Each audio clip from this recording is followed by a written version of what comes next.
大家好，今天我们想要介绍一些 macOS Sierra 的一些新的功能。那大家知道，每一台 Mac 只要更新到 macOS Sierra 之后，它们都会有内建 Siri 这个功能。那 Siri 这个功能，大家以前在 iPhone 跟 iPad 上其实都已经使用过了。那其实 Siri 在 Mac 上，它是非常方便的一个功能，尤其是像搜寻图片。以前我们搜寻图片可能必须打开 Safari，然后 key 入你需要搜寻的图片的名字之后，图片才会找到。可是现在我们只需要跟 Siri 讲。它就会帮你搜寻到图片，就像这样子，苹果的图片，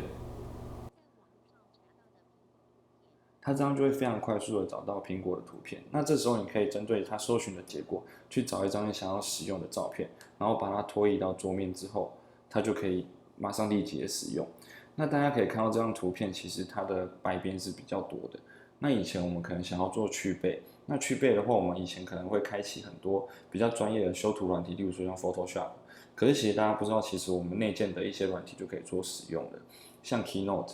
那大家如果说用 Keynote 去 demo 这个功能，我会比较建议大家其实用黑底的部分会比较明显。我们把想要去背的图片把它拉进来之后，然后稍微调整一下大小，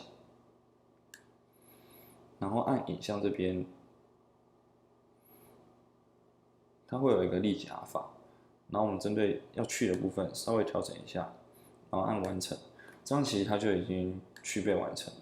那大家知道，其实，在 Mac OS Sierra 里面，它有一个功能，新的功能叫做新增标签页。那其实它新增标签页是一个很方便的功能。例如说，我今天打开兴趣分享这个 Keynote，那以前我们可能是打开会变成两个 Keynote 去做使用，可是现在它会变成两个标签页。那我今天其实要做切换的话，我只要搭配快捷键 Ctrl 加 Tab，我可以做一个快速的切换，不像以前我必须缩小再放大，缩小再放大这样子的使用。那大家一定会有很多时候想要同时做很多事情，例如说我现在想要做 Keynote，可是我可能又想要打开 Safari 去找一些资料的时候，这样其实常常我们是要做到放大缩小、放大缩小。那其实大家可以搭配 Mission Control 这个功能去做一个多工处理。那我们只需要做一个手势的切换，然后把你想要放的另外一个功能放到桌面2去做一个使用，这样子我们可以做个切换，这样子是两个功能。那如果说我今天又想要看，例如说，可能有些影片有个直播，我想要马上观看，可是我必须又有工作需要做，那怎么办呢？没关系，我们现在 macOS Sierra 部分又新增一个功能叫字母画面。那我们打开想要我们看的影片之后，针对你想要看的影片，右键点两下，它有一个进入字幕画面，那它这个画面就已经切进来了嘛。那我们这一个画面就可以继续做其他的事情，例如说，可能我想要看雅虎奇摩，然后你就可以做一个切换，这样子其实字幕画面一样会在，这样你可以同时的去做一个使用，也是很方便的。那再来是说，以前大家其实常常会遇到是说，我们电脑其实使用久了，它其实储存空间很容易就满。那我们以前会怎么做？可能就会打开苹果，然后关于这台 Mac，然后去看一下我们的储存空间还剩多少。那其实以前的储存空间，我们会不太明白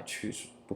太明白的知道是说它的储存空间是什么容量占，什么资料占的容量比较多。那其实大家会发现，在新的功能有一个最佳化储存空间，它其实会很明确的让你知道是说是什么样的档案占了你的容量多少。那还有另外一个更棒的功能是说，这边有个管理，你今天按下管理之后，它里面有一些操作方式可以让你的储存空间做到最精简化。例如说，帮你把一些不常用的东西储存在 iCloud，然后或是自动移除一些你可能观看过的 iTunes 影片，那或者是自动清空垃圾桶，这些功能可以让你的储存空间做到最精简。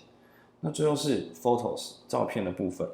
照片以前我们可能打开之后，我们想要去找一些同类型的照片，它可能林林总总，我们要找其实是一些蛮麻烦的事情。那其实，在新的功能，它其实在照片这边它有做了一个搜寻的功能。那假设说我们今天想要搜寻生日蛋糕，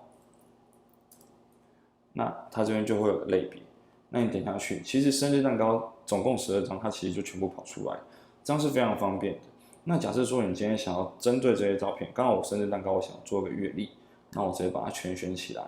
然后按加，这边就可以帮你将12张照片加入到阅历里面。